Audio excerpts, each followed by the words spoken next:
શરૂઆત કરવી છે સૌથી પહેલા વડોદરાના એ સમાચારથી, જ્યાં ભાજપના જ 5 ધારાસભ્યો મળીને સીએમને લેટર લખ્યો છે અને આ લેટર બોમ્બ અત્યારે સામે આવ્યો છે। સૌથી મોટી વાત એ છે વહીવટી તંત્રની બેદરકારી સામે આ ધારાસભ્યોએ ગંભીર રોષ ઠાલવ્યો છે, આક્રોશ વ્યક્ત કર્યો છે। અધિકારીઓ ધારાસભ્યોની સૂચના સાંભળતા નથી, અવગણે છે, પ્રજાના કામો કરાવવા માટે યુદ્ધ સમાન બની ગયું છે એવો પણ ધારાસભ્યોનો દાવો છે। આખું જે લેટર છે જે લખવામાં આવ્યો છે લેટર પણ તમને જણાવી દઈએ। ખાસ તો આ લેટરમાં 5 જેટલા ધારાસભ્યોની સહી છે। મહત્વપૂર્ણ છે શૈલેષ મહેતા જે ડભોઈના ધારાસભ્ય છે, કેતનભાઈ ઇનામદાર જે સાવલી વિસ્તારના ધારાસભ્ય છે, વડોદરાના વાઘોડિયા વિસ્તારના ધારાસભ્ય ધર્મેન્દ્રસિંહ વાઘેલાએ પણ આમાં સહી કરી છે, કરજણ વિસ્તારના ધારાસભ્ય અક્ષય પટેલે પણ સહી કરી છે, સાથે સાથે પાદરા વિસ્તારના ધારાસભ્ય ચૈતન્યસિંહ ઝાલાએ પણ આમાં સહી કરી છે। હવે આ લેટરમાં શું લખવામાં આવ્યું છે ઉપરથી કહી દઉં। સૌથી મોટી વાત તો એ લખી છે કે એક સામાન્ય માણસને પોતાનું નાનું અમથું સરકારી કામ પણ કરાવવું હોય ને તો કચેરીમાં જાણે કે યુદ્ધ લડવું પડે છે। એક તો એ આક્ષેપ કરવામાં આવ્યો રાજ્યના તમામ અધિકારીઓથી લઈને તમામ નાના કર્મચારીઓ, મોટા અધિકારીઓથી લઈને નાના કર્મચારીઓ પોતાની ખરાબ મનસ્વીતા દર્શાવી રહ્યા છે। અધિકારીઓ જેમ કે હવે મેં ઉલ્લેખ પણ કર્યો છે અધિકારીઓની સાથે કલેક્ટર હોય, જિલ્લા વિકાસ અધિકારી હોય, પોલીસ અધિક્ષક હોય, પોલીસ કમિશનર હોય તથા અન્ય વગેરે જે અધિકારીઓ હોય છે એ પોતાને ગમતી સારી કચેરી બનાવી તેમાં સરકારના સચિવો સાથે વિડીયો કોન્ફરન્સના માધ્યમથી જમીની હકીકત, પ્રજાના પ્રશ્નો, ભૌગોલિક જે પરિસ્થિતિ છે એને જોયા જાણ્યા વગર જ ગુલાબી ચિત્ર માત્ર સરકારને બતાવી દેવામાં આવે છે અને એ જ ગુલાબી ચિત્રના કારણે હકીકતોથી સરકારને દૂર રાખવામાં આવે છે અને પ્રજા પરેશાન થાય છે। પ્રજાના જનપ્રતિનિધિથી પણ ઉપર ઉઠીને પોતાને સરકાર જ સમજી લેતા હોય તેવું અંધાધૂંધ વહીવટ ચલાવવામાં આવે છે। આવો આક્ષેપ આ પત્ર થકી કરવામાં આવ્યો છે। આ સીધો આક્ષેપ વડોદરાના એ તંત્ર સામે છે, વડોદરાના એ અધિકારી રાજ સામે છે। શું ખરેખરમાં વડોદરામાં અધિકારી રાજ ચાલી રહ્યું છે કે પછી સત્તાના જે ધારાસભ્યો છે અને સામે જે તંત્ર છે, પ્રશાસન છે એની વચ્ચેનું જે તાલમેલ બેસવું જોઈએ એ તાલમેલ નથી બેસતું। અવારનવાર વડોદરાથી આંતરિક વિખવાદના પ્રશ્નો, આંતરિક વિખવાદના આક્ષેપો પણ થતા હોય છે। વડોદરામાં આખરે મામલો ક્યાં બીચક્યો છે એ વિશે પણ આજે વાત કરવી છે। જો સંવાદદાતા અલ્પેશ જોડાઈ ગયા હોય તો તેમની સાથે પણ વાત કરીશું, પરંતુ એ પહેલા જે ધારાસભ્યોએ આજે નિવેદનો આપ્યા છે, જે 5 ધારાસભ્યોએ લેટર લખ્યા છે, પહેલા એમને સાંભળી લઈએ।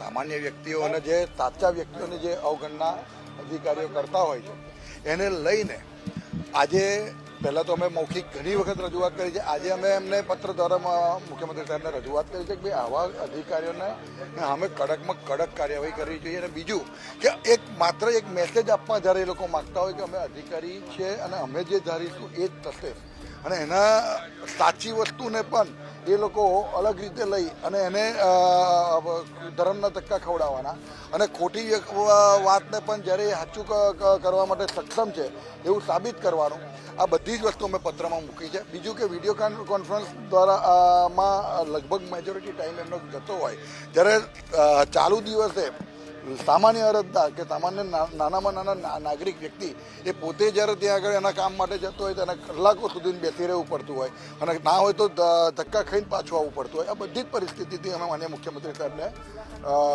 ધ્યાન દોર્યું છે અને અમને વિશ્વાસ છે કે આની પાછળ કડકમાં કડક કાર્યવાહી પણ થશે ને નફા પાસે સામાન્ય પ્રજાના પ્રશ્નો ને જે વાચા મળવી જોઈએ એ વાચા અધિકારીઓ આપતા ના હોય। ધારાસભ્યો જ્યારે ફોન કરતા હોય ત્યારે ધારાસભ્યોના ફોન પછી પ્રજાને એવું કહેવામાં આવતું હોય કે તમે પોલિટિકલ પ્રેશરો કેમ કરાવો છો? તો જો પોલિટિકલ પ્રેશરની તમે ચર્ચા કરતા હોય તો તમે જે કંઈ પ્રજાના પ્રશ્નો છે એનો હલ કરો તો પ્રજાએ પોલિટિકલ લોકો પાસે જવું જ ના પડે। સરકારની જે કંઈ યોજનાઓ છે એ યોજનાની અંદર પણ લોકોને ખૂબ ધક્કા ખવડાવવામાં આવતા હોય છે। માનનીય પ્રધાનમંત્રી સાહેબની યોજનાઓ એટલી બધી સારી સારી છે, ગુજરાત સરકારની એટલી બધી યોજનાઓ છે, એ તમામ યોજનાઓમાં લોકોને ધક્કા ખાવા પડે, લોકોને એ યોજનાનો લાભ ઓછો મળે।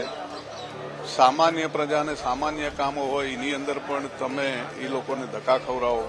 મિટિંગો ચાલુ છે, વીસી ચાલુ છે, પબ્લિક ધક્કા ખાઈને પાછી જાય અને આ પ્રકારની જનતાની નારાજગી હતી અમે માનનીય મુખ્યમંત્રી સાહેબ આગળ રજૂઆત કરી છે। આ રજૂઆતો કરી છે ત્યારે જ આજે લેખિતમાં આપવાની ફરજ પડી છે। અમે અમારા મુખ્યમંત્રીશ્રીનું લેખિતમાં આજે ધ્યાન દોર્યું છે કે વડોદરા જિલ્લાના અધિકારીઓની આ પરિસ્થિતિ છે અને જિલ્લાના ધારાસભ્યો તરીકે અમે સંયુક્ત રીતે આ રજૂઆત કરીએ છીએ કે જેથી અધિકારીઓ પ્રજાના સાચા અને સારા કામ કરે। અમે તો એવું કહીએ છીએ કોઈ ધારાસભ્ય ખોટું કામ લઈને જતો હોય તો ના જ કરવા જોઈએ, પણ સાચા કામ હોય, પ્રજાના કામ હોય, જનતા મત આપતી હોય ત્યારે જનતાની અપેક્ષા ધારાસભ્ય પર હોય અને એવા કામો ના થાય એ દુઃખ. આજે જે ગંભીર બાબત એ છે કે નાનામાં નાના માણસની અંદર જ્યારે અમારા વિસ્તારોની અંદર લગભગ ટોટલ ખેડૂત લોકો રહેતા હોય અને ખેડૂતોને એક નાનામાં નાના ડોક્યુમેન્ટ્સ માટે આજે ધરમ ધક્કા ખાવા પડતા હોય છે. પંચાયત લેવલે પણ ઘણી વખતે જ્યારે કંઈક ને કંઈક નાના મોટા ઇસ્યુ ઊભા થતા હોય છે ત્યારે અમે જે તે અધિકારીઓને સૂચના આપતા હોય છે, પરંતુ કંઈક ને કંઈક નાની મોટી ક્વેરી કરી અને કેટલાય મુદ્દાઓ રજૂ કરી અને એ કામો ના થતા હોય એવા બાબતની અમે જાણ કરવા માટે આજે મુખ્યમંત્રીને લેટર લખ્યો છે. જિલ્લામાં જે અધિકારીઓ છે તેઓ પોતાનું મનસ્વી વર્તનને કારણે પ્રજાજનોના પ્રશ્નોનો યોગ્ય નિકાલ કરતા નથી, જેથી કરીને આજરોજ અમે જિલ્લાના 5 ધારાસભ્યોએ એ માનનીય મુખ્યમંત્રી સાહેબને લેખિત રજૂઆત કરી છે. સ્થાનિક લેવલના તમામ મુદ્દાઓ કે જ્યાં પ્રજાજનોને લગતા પ્રશ્નો હોય એ તમામ પ્રશ્નો યોગ્ય રીતે નિકાલ કરવામાં આવતા નથી. તમામ વહીવટીતંત્ર, વહીવટી અધિકારીઓ એ પ્રજાજનોના પ્રશ્નોને યોગ્ય નિકાલ કરતા નથી, જેથી કરીને અમારે આ ફરિયાદ કરવાની જરૂર પડી છે. તો આ જ મુદ્દે વાત કરીશું. સંવાદદાતા અલ્પેશ વડોદરાથી મારી સાથે જોડાઈ ગયા છે. અલ્પેશ, અગાઉ ઘણી વખત આપણે જોયું છે કે ભાજપના ઘણા મોટા મોટા નેતાઓ જાહેર મંચ પરથી એવું નિવેદન આપે કે વડોદરાનું આંતરિક રાજકારણ જ એટલું બધું છે કે ત્યાં વિકાસના કામો ઘણા ખરા બહુ અઘરા પડી જાય છે કરાવવા માટે. અને આજે તો એ સ્પષ્ટ થઈ ગયું છે, ધારાસભ્યોએ સીએમને પત્ર લખવો પડે છે. અધિકારી રાજ ચાલી રહ્યું છે કે પછી સત્તાના જે ધારાસભ્યો છે અને પ્રશાસન છે એની વચ્ચેનો તાલમેલ જ નથી? બિલકુલથી માનસી, વડોદરા જિલ્લાના 5 ધારાસભ્યોએ મુખ્યમંત્રીને પત્ર લખીને રજૂઆત કરતા જે રાજકીય વર્તુળો છે તેમાં પણ ક્યાંક ને ક્યાંક ચર્ચાનો વિષય બને છે. કારણ કે આપણે છેલ્લા કેટલાય સમયથી જોતા આવ્યા છીએ કે જે રીતે રાજ્યની અંદર જે રીતે વહીવટી તંત્ર છે તે આખું ખંભોળે ચડ્યું હોય તેવી દ્રશ્યો છે તે જોવા મળતા હોય છે. આ વખત પણ એ જ પ્રકારની સ્થિતિ અહીંયા સામે આવી છે કે વડોદરાના જે જિલ્લાના 5 ધારાસભ્યો છે તેમના દ્વારા પત્ર લખવામાં આવ્યો અને પ્રજાના જે કામો છે તે ક્યાંક ને ક્યાંક તંત્રના કાન સુધી નથી પહોંચતા તેવી પણ વાત છે તે પત્રની અંદર કરવામાં આવી છે. એક નાના અમથા કામ માટે જ્યારે જે લોકો છે તે સરકારી કચેરી સુધી જતા હોય છે, પરંતુ એ કામ કઢાવવા માટે પણ તેમને યુદ્ધના ધોરણે લડવું પડતું હોય તેવા દ્રશ્યોની પણ વાત છે તે આ પત્રની અંદર કરવામાં આવી છે. ખાસ કરીને વાત કરીએ તો જે રીતે પ્રજાના જે કામો છે તે ધારાસભ્યો હોય અધિકારીઓ પાસે લઈને જતા હોય છે ત્યારે આ કામો પણ ક્યાંક ને ક્યાંક અધિકારીઓ છે તે ખોરંભે ચડાવી દેતા હોય તેવા આક્ષેપ છે તે કરવામાં આવ્યો છે. અધિકારીઓ છે તે પ્રજાને કહેતા હોય છે કે તમારે આટલા નાના કામ માટે ધારાસભ્ય સુધી કેમ જવાની જરૂર પડી, અમે તમારા કામ માટે અહીંયા બેઠા છીએ તેવા આક્ષેપ પણ આ જે પત્ર છે તેની અંદર કરવામાં આવે છે. ધારાસભ્યની કેમ મદદ લીધી તેવું પણ હાલે અધિકારીઓ છે તે ક્યાંક ને ક્યાંક લોકો પર દબાણ કરતા હોય તેવા પણ આક્ષેપ છે તે આ પત્રની અંદર કરવામાં આવે છે. માનસી, છેલ્લા કેટલાય સમયથી આપણે જોતા આવ્યા છીએ કે રાજ્યની અંદર ઠેર ઠેર આ પ્રકારના વહીવટી તંત્રના જે નમૂનાઓ છે તે આપણને જોવા મળતા હોય છે. ક્યાંક ને ક્યાંક અધિકારીઓ રાજ પણ આપણે અનેક જગ્યાએ બતાવી ચૂક્યા છીએ કે ઠેર ઠેર જે નેતાઓ છે તેઓ નેતાઓને પણ ક્યાંક ને ક્યાંક જે અધિકારીઓ છે તે ગાંઠતા નથી અને એ જ પ્રકારની સ્થિતિ વડોદરા શહેરમાં જોવા મળી છે. છેલ્લા કેટલાય સમયથી મુખ્યમંત્રી પણ વડોદરા શહેર અથવા તો જિલ્લાની વાતને લઈને કહી ચૂક્યા છે કે વડોદરા શહેર અથવા તો જિલ્લો કેમ સુરત અથવા તો અમદાવાદ કરતાં પાછળ છે. તેને ચોક્કસથી અહીંયા જે અધિકારીઓ છે તેમની સામે તો સવાલ ઊભા થાય જ છે, પરંતુ સાથે સાથે જે રાજકીય નેતાઓ છે તેમની સામે પણ એટલા જ સવાલ ઊભા થાય છે. કારણ કે તેમની અંદરની ખેંચતાણના કારણે સતત આ પ્રકારના દ્રશ્યો છે તે સામે આવતા હોય છે. હાલ તો ધારાસભ્ય દ્વારા માત્ર એટલી જ રજૂઆત કરવામાં આવી છે કે નાનાથી લઈને મોટા અધિકારીઓ એટલે કે તલાટીથી લઈને કલેક્ટર હોય અથવા તો પોલીસ કમિશનર હોય અથવા તો જે જિલ્લા વિકાસ અધિકારી હોય, આ તમામ જે અધિકારીઓ છે તેમની સામે શંકાની સોય છે તે ચીંધી છે અને આ તમામ અધિકારીઓ છે કે તેઓની વાત નથી સાંભળતા તેવું તેમણે કહ્યું છે. એટલે કયું કામ નથી સાંભળતા એ હજુ પણ ક્યાંક ને ક્યાંક કોકડું આખું ગૂંચવાયેલું હોય તે હું અહીંયા લાગી રહ્યું છે. કોઈ પણ બાબતની સ્પષ્ટતા છે તે આ લેટરની અંદર નથી કરવામાં આવી કે પ્રજાના એવા કયા કામો છે કે જે નથી થતા. આપણે છેલ્લા કેટલાય સમયથી જોતા આવ્યા છીએ કે વડોદરા શહેર હોય અથવા તો વડોદરા જિલ્લો હોય, આ તમામ વિસ્તારની અંદર ક્યાંક ને ક્યાંક હજારો અથવા તો કરોડો રૂપિયાની ગ્રાન્ટ છે તે આવતી હોય છે, લોકાર્પણ પણ થતા હોય છે, ખાતમુહૂર્ત પણ થતા હોય છે. સાવલી હોય અથવા તો કરજણની વાત હોય અથવા તો ડભોઈની વાત હોય અથવા તો વાઘોડિયાની વાત, આ તમામ વિસ્તારની અંદર દર વર્ષે લાખો કરોડો રૂપિયાના ખાતમુહૂર્ત થતા હોય છે. તેમ છતાં પણ પ્રજાના હજુ એવા કયા કામો બાકી છે કે જેને લઈને હવે ધારાસભ્યોએ મુખ્યમંત્રી સુધી રજૂઆત કરવાની જરૂર પડી. એટલે જ ક્યાંક ને ક્યાંક હવે રાજકીય વર્તુળોમાં આખો આ જે મુદ્દો છે તે ચર્ચાનો વિષય બન્યો છે. અને ધારાસભ્ય દ્વારા જો રજૂઆત કરવામાં આવી, જો અધૂરું સાંભળતા નથી તો ચોક્કસથી સત્તામાં રહેલા જે ધારાસભ્યો છે તેમની નિષ્ફળતા પણ અહીંયા થતી હોય તેવું અહીંયા સ્પષ્ટપણે લાગી રહ્યું છે. કારણ કે આખરે તેમણે ચૂંટાયા બાદ આજે પ્રથમ વખત જ આ જે રજૂઆત છે તે કેમ કરવાની જરૂર પડી. છેલ્લા કેટલાય સમયથી સત્તામાં રહેલી પાર્ટી છે અને તેમના જ આ ધારાસભ્યો છે કે આ જે ધારાસભ્યની વાત પણ જે અધિકારીઓ છે તે નથી ગાંઠતા. એટલે આખો આ લેટરનું જે કુકડું છે તે હજુ પણ ગૂંચવાયેલું હોય તેવું લાગી રહ્યું છે. કારણ કે કોઈ પણ બાબત છે તે સ્પષ્ટ નથી થઈ રહી કે પ્રજાના કયા એવા કામો બાકી છે કે જેને લઈને ધારાસભ્ય દ્વારા રજૂઆત કરવામાં આવી. એક તરફ લાખો કરોડો રૂપિયાના વિકાસ કામોની જે ખાતમુહૂર્ત કરવામાં આવે છે, લોકાર્પણ પણ કરવામાં આવે છે, ત્યારે બિલકુલથી સવાલ ઊભો થાય એ સ્વાભાવિક વાત છે. અને ક્યાંક ને ક્યાંક આજે પાંચેય ધારાસભ્યોએ એક સાથે રહી સંયુક્ત રીતે એક જ લેટરની અંદર તમામ સહીઓ કરી અને આખો આ જે લેટર છે તેને લઈને મુખ્યમંત્રીને રજૂઆત કરી છે. એટલે ક્યાંક ને ક્યાંક એક તરફ બીજી તરફ એવી પણ ચર્ચા થઈ રહી છે કે આ જે સરકાર છે અથવા તો આ જે અધિકારીઓ છે તેમને બાનમાં લેવાનો પ્રયાસ થઈ રહ્યો હોય. હું અહીંયા ચર્ચાઓ છે કે તેમણે જોર પકડ્યું છે. હવે ધારાસભ્યો ખુલાસો કરે કે કયા એવા પ્રજાના કામો છે, કઈ એવી પ્રજા છે કે તેમના સુધી આ જે સરકારના કામો છે તે નથી પહોંચ્યા, ત્યારે જ ચોક્કસથી ખબર પડે. પરંતુ હાલ જે રીતે અધિકારીઓ અને નેતાઓ વચ્ચે તાલમેલ નથી એ વાત અહીંયા સ્પષ્ટ થાય છે. કારણ કે ધારાસભ્ય દ્વારા પણ ખુદ રજૂઆત છે તે મુખ્યમંત્રીને કરવામાં આવી છે. અધિકારીઓ છે તે ધારાસભ્યોના કયા કામો નથી સાંભળતા અથવા તો કયા કામો છે કે જે અધિકારીઓ દ્વારા નથી કરવામાં આવ્યા તે સ્પષ્ટ થાય તો જ આખું આ જે કુકડું જે ગૂંચવાયેલું છે તે ઉકેલાય તે અહીંયા લાગી રહ્યું છે. પરંતુ આખા લેટરથી ક્યાંક ને ક્યાંક એવું પણ ફલિત થાય છે કે સરકાર ઉપર એક પ્રકારનું દબાણ લાવવા માટે અથવા તો એક પ્રકારનું અધિકારીઓ પર પ્રેશર લાવવા માટે આ પ્રયાસ કરવામાં આવ્યો હોય તે અહીંયા લાગી રહ્યું છે. જી અલ્પેશ, બિલકુલ આભાર આપનો. એટલે અધિકારીઓ પર શું પ્રેશર બનાવવામાં આવી રહ્યું છે કે પછી ખરેખરમાં નેતાઓ અને અધિકારીઓ વચ્ચે તાલમેલ નથી એ પણ સવાલ ઉઠી રહ્યો છે. સાથે જ ધારાસભ્યોએ જે પત્ર લખ્યા છે એમાં એ પણ સ્પષ્ટતા કરવામાં નથી આવી કે શું સમસ્યા જનતાને થઈ રહી છે. આ જ મુદ્દે વાત કરીશું. ધારાસભ્ય ચૈતન્ય ઝાલા અમારી સાથે જોડાઈ ગયા છે, પાત્રાના ધારાસભ્ય છે. ચૈતન્યભાઈ, આપનું ખૂબ ખૂબ સ્વાગત છે ગુજરાત ફર્સ્ટમાં.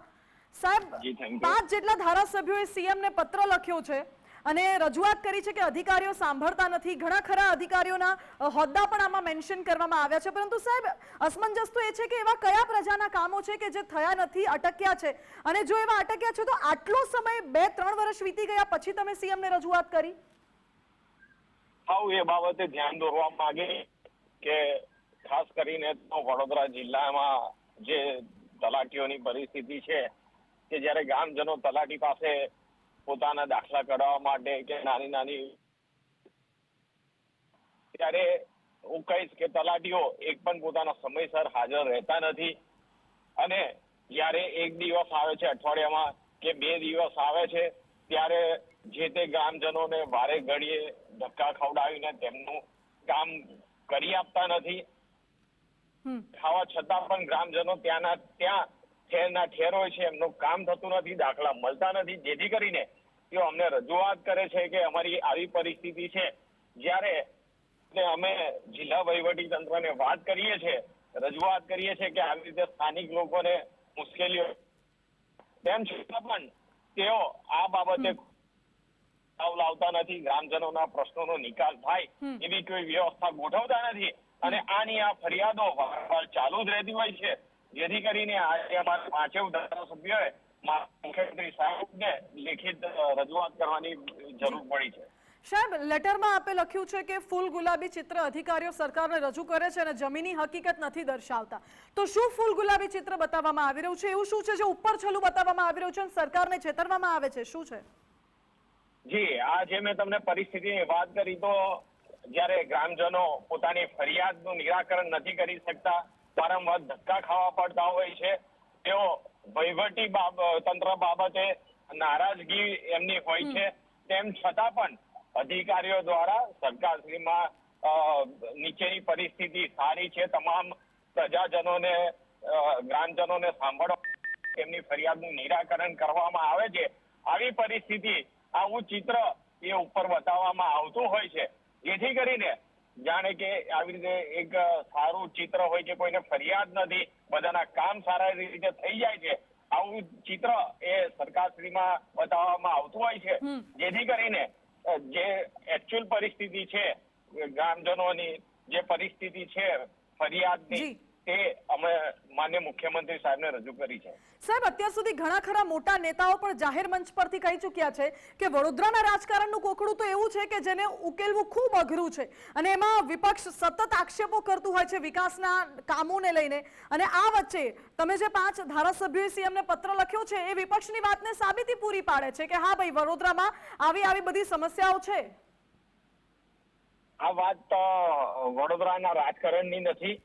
અમે પ્રજાના પ્રશ્નોને લઈને રજૂઆત કરી છે. જ્યારે વિકાસની વાત કરીએ તો વિકાસમાં હંમેશા ગુજરાત આગળ રહ્યું છે, ગુજરાત સરકાર આગળ રહી છે. વિકાસના કામો તો સરકારશ્રી તરફથી પહોંચાડવામાં આવે છે અને સારામાં સારો વિકાસ આજે ગુજરાતનો થઈ રહ્યો છે. પરંતુ અમે પ્રજાના પ્રશ્નોને લઈને અમારી રજૂઆત કરી રહ્યા છે કે નાના પ્રશ્નો, આજે તલાટી પાસે કોઈ ગ્રામજન દાખલો લેવા માટે ગયો છે, તલાટી હાજર જ ના હોય, તો તલાટી દાખલો આપશે કેવી રીતે?